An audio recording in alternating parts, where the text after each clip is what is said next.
বাড়ি রেখে এসেছি। বয়স 16।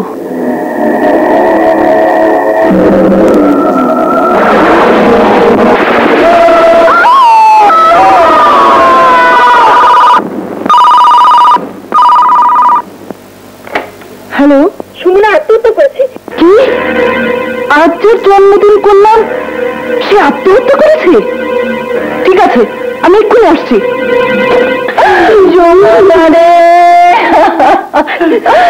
তুই কেমন করে আমাদের ছেড়ে দিতে পারলি? কোন দুঃখে গলা দড়ি দিলি? আমি নিজের বোনের মতো বড় করেছি, কত আশা ছিল লোকে আমি বিয়ে দেব, সে আশা আমার পূরণ হলো না রে সুমনা দিয়ে।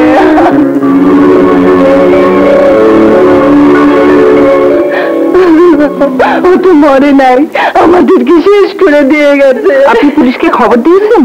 পুলিশকে খবর দিলে পোস্টমর্টেম হবে, ও শরীরটাকে কেটে ছিন্ন বিচ্ছিন্ন করে ফেলবে। অযথায় মরা মানুষটাকে কষ্ট দিয়ে কি লাভ? এটা লাভ ক্ষতির কোনো ব্যাপার না।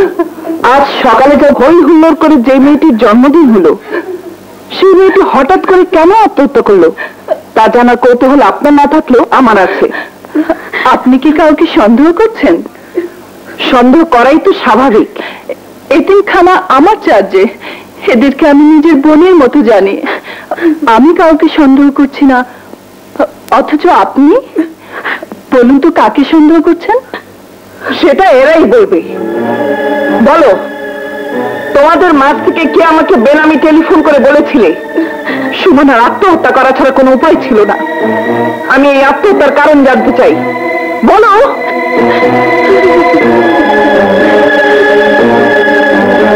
বলো, তোমাদের কোনো ভয় নেই, আমি তোমাদের সাথে আছি। আমি টেলিফোন করেছিলাম আপা। এই মহিলা নিজের স্বার্থ সিদ্ধি করার জন্য শহরের সমস্ত পয়সাওয়ালা লোকদের হাতে তুলে দেয় আমাদের। এই অন্যায়ের প্রতিবাদ করতে গেলে অমানসিক অত্যাচারের শিকার হই আমরা। গত রাতে সুমনা ও তার ইজ্জত হারিয়ে আত্মহত্যা করে বেঁচে গেছে, কিন্তু আমরা এই নরকে পড়ে আছি। আপা, এখনো যদি এই জুলুম বন্ধ না হয় তাহলে এই মেয়েগুলি সব শেষ হয়ে যাবে। আপনার পায়ে পড়ি, এই অভিশপ্ত জীবন থেকে আমাদের বাঁচান। কোনো চিন্তা করো না, এর একটা বিহিত আমি করবই। তোমরা পুলিশে ফোন করো।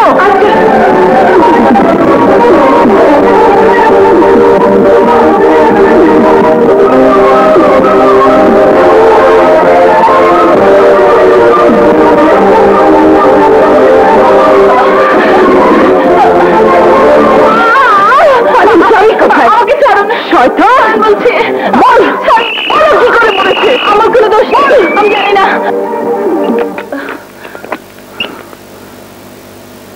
Thank you madam.